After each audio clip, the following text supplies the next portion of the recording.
of the week. The DGCA on Tuesday extended the suspension of scheduled international commercial passenger flights till October 31st. This restriction shall, however, not apply to international cargo flights, operation and flights specially approved by the DGCA. The DGCA had earlier last month announced an extension of the ban on scheduled international commercial passenger flights to and from India till September 30. The notice also stated that the international scheduled flights may be allowed on selected routes by the competent authority on case-to-case basis. In August, the DGCA had extended the suspension of scheduled international commercial passenger flights till September 30.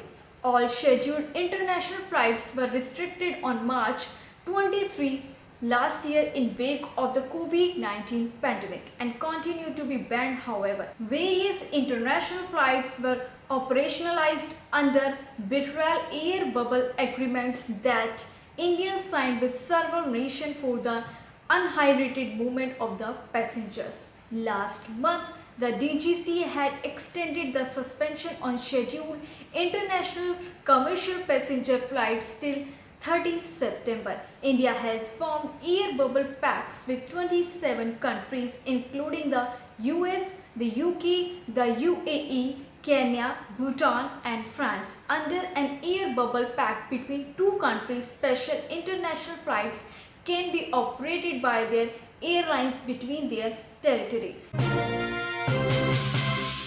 The Deepo Utsav in Ayodhya this year will be grander than ever as the Uttar Pradesh government is all set to celebrate Deepavali in a grand manner once again. This time the biggest attraction for devotees will be amazing aerial show to be held using 500 drones. The 10 to 12 minute show using these drones will be showcased glimpse of Lord Ram's life. The Ayodhya Deepo Utsav this time will be held for 3 days. Principal Secretary of Tourism Mukesh said that the closing ceremony of the International Ramayana Conclave will be a part of the celebration. The Ayodhya Carnival will also be organized here. Besides this, the Deepo Utsav aims to be set a record of lighting 7.5 lakh diyas. PM Narendra Modi is also likely to attend the Deepo Utsav this time. Preparations are being made keeping this in his mind. The theme of this year Deepo Utsav can be prepared by Nitin Chandrakant Desai, an art director who created the Bahubali set. Nitin Chandrakant Desai himself has approached the Uttar Pradesh government and Ayodhya Development Authority for the same. Meanwhile, the principal secretary said that there have been many suggestions, many people have connected. COVID-19 vaccination drive continues at a rapid pace all over the country. Meanwhile, Niti Aayog member Dr. V.K. Paul said that for those disabled and elderly people who cannot leave the house, we could conduct an in-home vaccination drive. All people over the age of 18 are currently getting vaccinated as a part of this COVID-19 vaccination drive. According to the Health Ministry, 66% of people over the age of 18 have been vaccinated and 23% of them have been fully vaccinated. 35.4% of population in urban areas and 63.7% of population in rural area have been received vaccination. The Union Health Ministry stated that despite the decline in COVID-19 cases, the second wave of the pandemic is still going on. Therefore, exercising caution and following protocols is a need for the hour. At the same time, Niti Aayog member Dr. V.K. Paul appealed to the people not to be careless during festivals and responsibly enjoy them at home. The health secretary said that Kerala has the most number of active cases, followed by Maharashtra, Tamil Nadu, Mizoram, Andhra Pradesh, and Karnataka. Kerala is only state where the number of patients being treated for COVID-19 is more than 1 lakh. 62.73% of the total cases reported last week were from Kerala.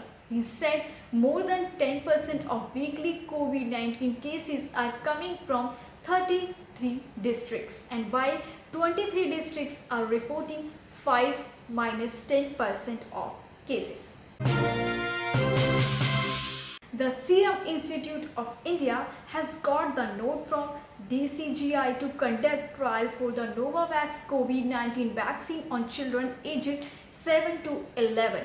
The decision holds huge significance considering the probable third wave of COVID which is likely to affect children as claimed by the top researchers and scientists. Serum Institute is presently undertaking trial on the Novavax vaccine in children in the 12 to 17 age group, adding to the portfolio of vaccine being developed for children including Bharat Biotech's Covaxin, Johnson & Johnson's single-dose vaccine and the needle-free DNA vaccine from Zydus Cadila. The Zydus Cadila vaccine is in fact poised for launch as decisions are awaited on its pricing and eventual rollout across the country.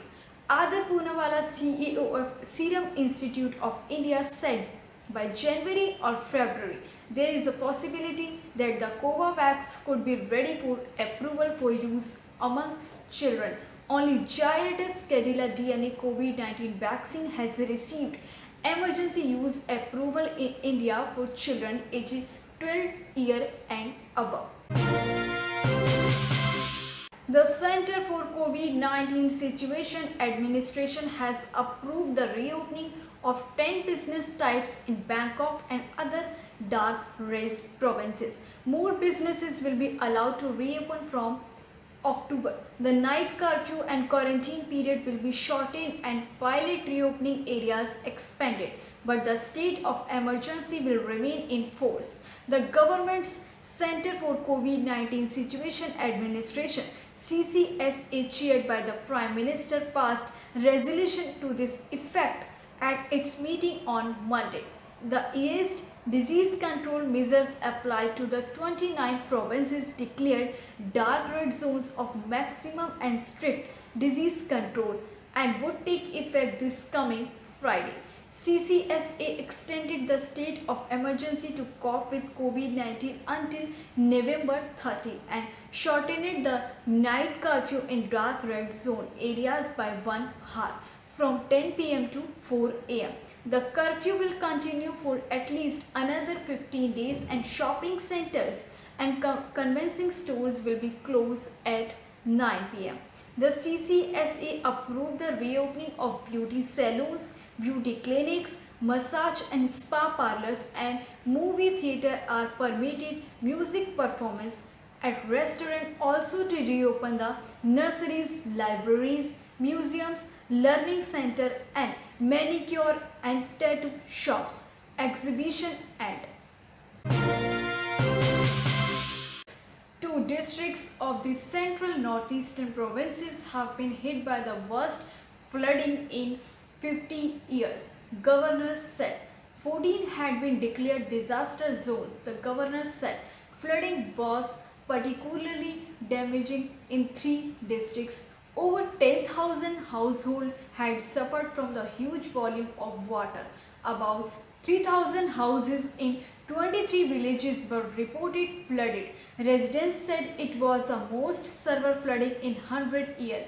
In Muang district, the entire business area was inundated. The water level was 50 centimeters to meters deep, leaving nearly 25 communities inundated. The governor said residents in the flooded communities were out of food and drinking water. Municipality had distributed necessities, food and drinking water to about 5,500 residents.